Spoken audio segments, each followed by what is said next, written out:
Et si on parlait de Luce-la-Croix-Haute, ce gros village de la Drôme, où j'allais en été me geler les fesses, au bord de la piscine, planqué derrière les barrières de Cany. Moi, j'avais 16 ou 17 ans, je venais de la Forêt, en stop, en vélo, en car quand je ne le ratais pas. Ce dernier s'arrêtait devant chez Élise Basset, qui tenait, avec sa sœur, l'hôtel de la Poste. Je redescendais le soir, par l'autorail. Mais pourquoi quitter la Forêt, où en général il faisait 5 à 6 degrés de plus qu'à Luce? Mais ça ne vous regarde pas, et depuis, il y a prescription. La première fois que je suis monté à la source du Buëch, je devais avoir 16 ou 17 ans. Nous étions une quinzaine, 14 ados, avec par hasard, cette fille, et cette gars, et un père, champion d'échecs, mais inquiet, toutefois content d'être là, pour nous surveiller. Nous avions pris le premier train, à la Forêt, vers 5h30 du matin. Moi j'étais monté en vélo, de la Valette à la Forêt. Il ne faisait encore pas très chaud, en attendant l'autorail.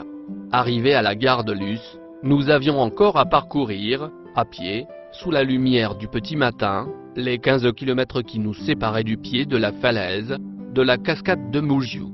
Au pied des sources, la route forestière n'existait pas encore. Il fallait aborder la grimpette par la gauche, sous les mélèzes, par un sentier pentu et malaisé, et parfois dangereux.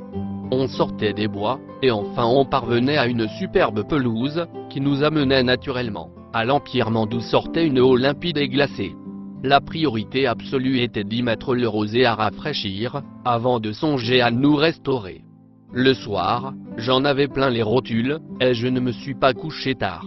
Luce-la-Croix-Haute est une commune française, située dans le département de la Drôme, en Dauphiné, en région Auvergne-Rhône-Alpes.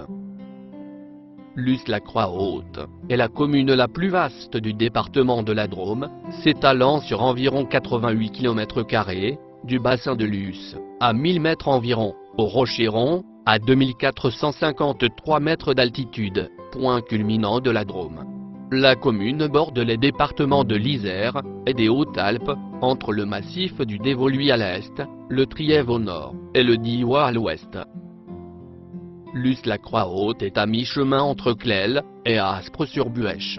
La commune compte 24 hameaux, dont la Caire, les Coréardes, le Trabuëch, Masserebuffat, Masbourget, la Jargeatte, les Morlières, les Lucettes, Moulins de l'Ours, les Forêts et les Miellons.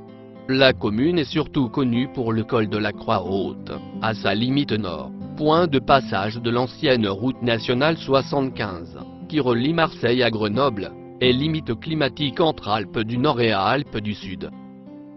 La commune est aussi connue, car elle est la source du Buëch, Démarrant au vallon de la Jarjate, par la magnifique cascade de Mougiou, elle est donc le départ de ce qu'on appelle un peu plus bas la vallée du Haut-Buèche.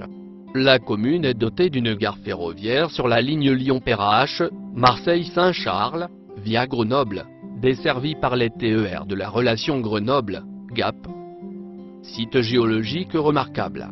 La discordance antécénonienne de Dévoluy est un site géologique remarquable, d'environ 277 hectares, qui se trouve sur les communes de Luce-la-Croix-Haute, au lieu-dit de la Jarjate, la crête des Aiguilles, et de Trémigny, de l'autre côté du col, dans le Trièves. En 2014, elle est classée 3 étoiles, à l'inventaire du patrimoine géologique. Histoire. Vers l'an 1000, Luce-la-Croix-Haute appartenait à la seigneurie de Trièves, qui était la propriété des anciens comtes de Die. Les évêques de Die jouaient un rôle considérable dans l'histoire de cette région.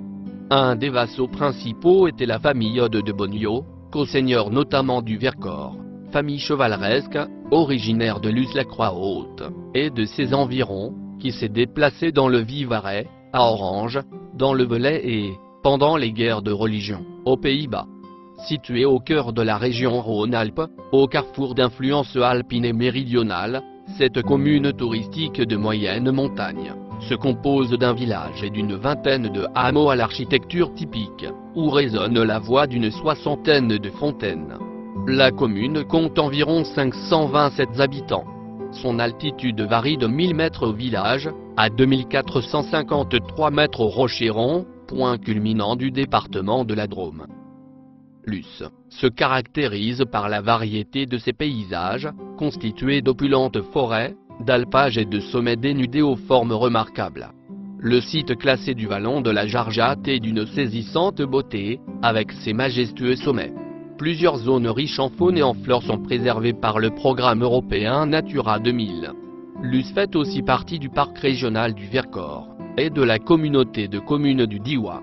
Dans ce milieu préservé propice à la détente, vous vous ressourcerez au cœur de la nature et si vous le souhaitez, vous pourrez pratiquer de multiples activités en toute saison, balades familiales ou, pour les plus sportifs, randonnées, VTT, escalade, ski alpin et nordique, raquettes. Vous découvrirez aussi, au gré de vos promenades, une nature très variée marquée par le pastoralisme, l'agriculture et l'exploitation forestière. Sans oublier le patrimoine culturel, chapelles, fours, banaux, fermes, les expositions de la Maison du Patrimoine et les nombreuses animations proposées par l'Office de tourisme. L'offre de restauration et d'hébergement, très variée, permet, sans être extraordinaire, de satisfaire tous les goûts.